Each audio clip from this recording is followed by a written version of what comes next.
രക്ഷപ്പെടരുത്. കാര്യം ഞാൻ ദൈവം പോലെ പറഞ്ഞ മനുഷ്യനുണ്ടായിരുന്നു. അയാളുടെ കാല് വാരി ഒരു കരിങ്കാലിയാണ് കേമാൻ. അവന്റെ മോൻ തോറ്റു പോകുന്നു. ചരിത്രമൊക്കെ അപ്പൊ ഇയാൾ പറഞ്ഞു ജയിക്കും. ഞാൻ പറഞ്ഞു ജയിക്കുകയാണെങ്കിൽ ഞാൻ പോയി മുടി വെട്ടിക്കും. വെട്ടിച്ച് ഇന്നലെ രാത്രി പോയി. പിന്നെ 100 രൂപ കൊടുക്കുന്നു. ഓക്കെ, നിങ്ങളെല്ലാം കേട്ടല്ലേ? 100 രൂപ.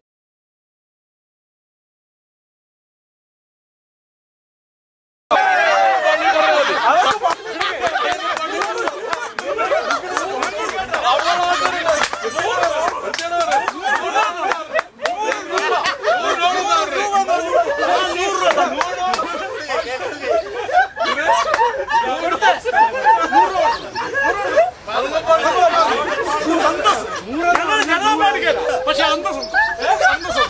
ഞാനിപ്പോഴാ ഒരു കാര്യം മൊട്ടയടിപ്പിക്കാം. നമുക്ക് ഇവിടെ നിന്ന് ഇറങ്ങുന്നതിന് മുമ്പ് പുള്ളി ഫോണിൽ വിളിക്കും. ഇത് തിരിച്ചു മേടിക്കും. പുള്ളിയുടെ ഒരു അറിഞ്ഞാണം പണയം വെച്ചിട്ട് 100 രൂപ.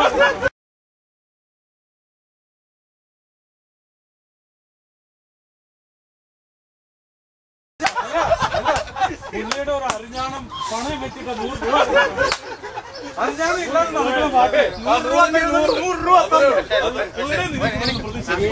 രണ്ടാമത്തെ പക്ഷെ ആദ്യത്തെ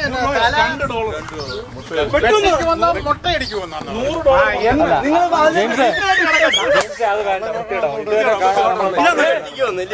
ചേട്ടാ യുദ്ധം മറ്റേ വരയില്ലല്ലോ. ഞങ്ങളുടെ ഗാന്ധിയുടെ തലയാതില്ല. പക്ഷെ ഒരു കാര്യമുണ്ട്, ഞങ്ങൾക്ക് കോൺഗ്രസ് ജയിച്ചാലും സങ്കടമില്ല. പിന്നെ സന്തോഷമുണ്ട്. വിജയിച്ച സന്തോഷമുണ്ട്. പക്ഷെ ഇപ്പോഴും ഒരു കാര്യം പറയാം, കെ എം മാണി എന്ന് പറഞ്ഞ ഞങ്ങളൊക്കെ രാഷ്ട്രീയത്തിൽ പോകുന്നത് നസ്രാണിയാണോ കത്തോലിക്കാണോ നോക്കുന്നത്, പാലക്കാരനാണോ നോക്കുന്നത്? ഞങ്ങൾ ഇന്ത്യക്കാരാണ്. പക്ഷെ ബിജു എന്തായാലും അപ്പന്റെ കാലം കഴിഞ്ഞു. അപ്പനെ ഒതുക്കി 100 രൂപ മുടി ഇന്നലെ രാത്രി പോയി രാത്രി പോയി മുടിയും മേടിച്ചു. നിങ്ങൾ ഇന്നലെ പാതിരേക്ക് 1:30 മണിക്ക് തന്നെ വിളിച്ചു. 1:30 മണിക്ക്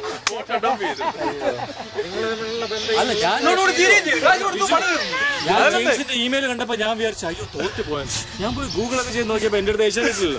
ഗൂഗിളിൽ നോക്കിയപ്പോ ജയിച്ചു. ഞാൻ ജെയിംസിന് ശരിക്കും കിട്ടിയത്. അതെ, രസം ഇനി നിങ്ങൾ പാതിരേക്ക് ഇനിയും വിളിക്കുന്നതിൽ പ്രശ്നമുണ്ടോ? എനിക്ക് സന്തോഷം. കൗമുദി ഇടാൻ വേണ്ടിയിട്ട് ഒരു ലേഖനം പ്രിപ്പയർ ചെയ്തു. അത് വായിച്ചു തീർക്കണമെങ്കിൽ അറ്റ്ലീസ്റ്റ് ഒരു 10 മിനിറ്റ് എടുക്കും. രാവിലെ 10:30 ആയപ്പോഴത്തേക്കും പുള്ളി ഇമെയിൽ വിട്ടു എല്ലാവർക്കും. 10:30 ആയപ്പോ 10:31 ആയപ്പോ ഈ പുള്ളിയുടെ കമന്റ് വന്നു, അടിപൊളിയാണ് നല്ലതാന്ന് പറഞ്ഞിട്ട്.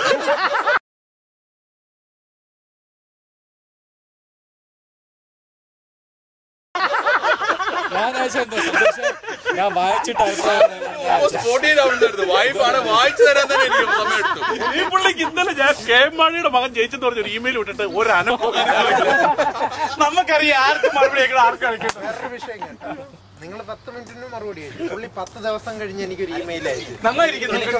അല്ല, എനിക്കൊന്നും മനസ്സിലായി. ഹാരിസിന്റെ മറുപടി ഞാൻ കണ്ടു.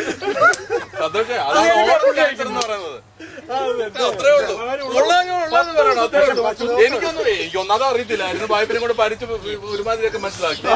മനസ്സിലായ ഒരാളെവിടെ 5 മിനിറ്റിനുള്ളിൽ റിപ്ലൈ ചെയ്തല്ലോ. പുള്ളി 2 സ്മോൾ ഉണ്ടെങ്കിൽ പെട്ടെന്ന് കാര്യങ്ങൾ മനസ്സിലാക്കും. ഞാൻ ലേഖനത്തിന്റെ കൂടെ സ്മോൾ കൂടെ അയച്ചു. പക്ഷെ കേട്ടോ, ഞങ്ങളൊക്കെ ലേഖനം മാറ്റിയിട്ടാ പറയുന്നത് കൊള്ളാവുന്ന.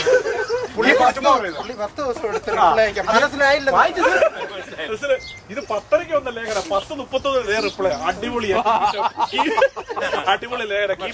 ഇതുവരെ റിപ്ലൈ ആണ് എന്നെ എൻകറേജ് ചെയ്യുന്നത്. വീണ്ടും എഴുതാം. വായിക്കത്തില്ലല്ലോ. അതൊക്കെ വായിച്ചിട്ട് തന്നെ രാവിലെ നമുക്ക് വായിക്കണ്ടൊക്കെ അറിയാം. അത് വായിച്ചിരിക്കും. 5:30 മണിക്ക് മുമ്പ് വായിക്കും. നമുക്കറിയാം. രാവിലെ 5:30 എഴുന്നേറ്റ് നോക്കും. അത് ഇമെയിൽ നോക്കിയിട്ട് കിടന്ന് ഉറങ്ങും. ചോദിച്ചു നോക്ക് 5:31 കിട്ടിയോ നോക്കി കറക്റ്റാ പറയുന്നു.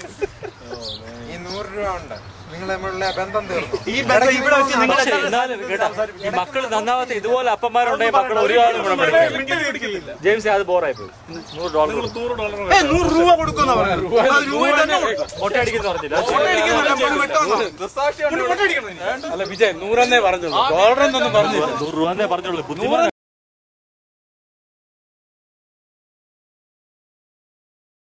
പിന്നെ ഇന്ത്യയിലെ ഇലക്ഷന് പിന്നെ അമേരിക്കൻ കാശ് അതെന്താ മക്കൾ തന്നെ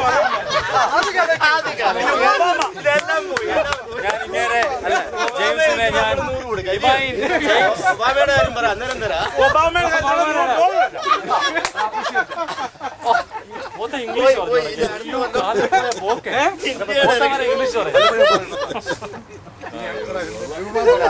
ബിജു നാട്ടുകാരുടെയും കാരണവന്മാരുടെ ഒക്കെ പ്രാക്കുണ്ട് ഇനി ഈ പ്രാക്കൂടെ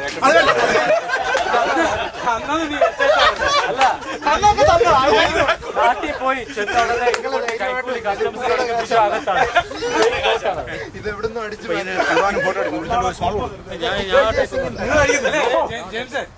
ഇത് ദിഗ്വിജയ് സിംഗ്. അതല്ല ഈ കാശ് കൊണ്ട് നാട്ടിൽ പോയിട്ട് അല്ല 100 രൂപ ഇങ്ങനെ 100 രൂപ കൈക്കൂലിയായിട്ട് കൊടുക്കും. കൈക്കൂലി കൊടുത്ത് കഥ വെക്കണോ? അല്ല ഈ കാശ് കൊണ്ട് കൈക്കൂലി കൊടുക്കാം. സംഭവം വെക്കണോ? തിരുവനന്തപുരത്ത് അമ്മച്ചി വലിയ പ്രയാസപ്പെട്ട് നിൽക്കുന്നു. അമ്മച്ചി എന്റെ മോനെ വല്ലതും കൊണ്ട് ചെയ്ത് തരാം. നമ്മൾ കാര്യമായിട്ട് പോക്കറ്റിൽ കേട്ട് ഒരു 100 രൂപ എടുത്തു കൊടുത്തു. അമ്മച്ചി ഇത് ഞാൻ എടുക്കത്തിരുന്നു, ഡോളർ ഉണ്ടോ തരാം. ഭയങ്കര അമ്മച്ചി ഇപ്പോഴും ഞാൻ ഓർക്കും.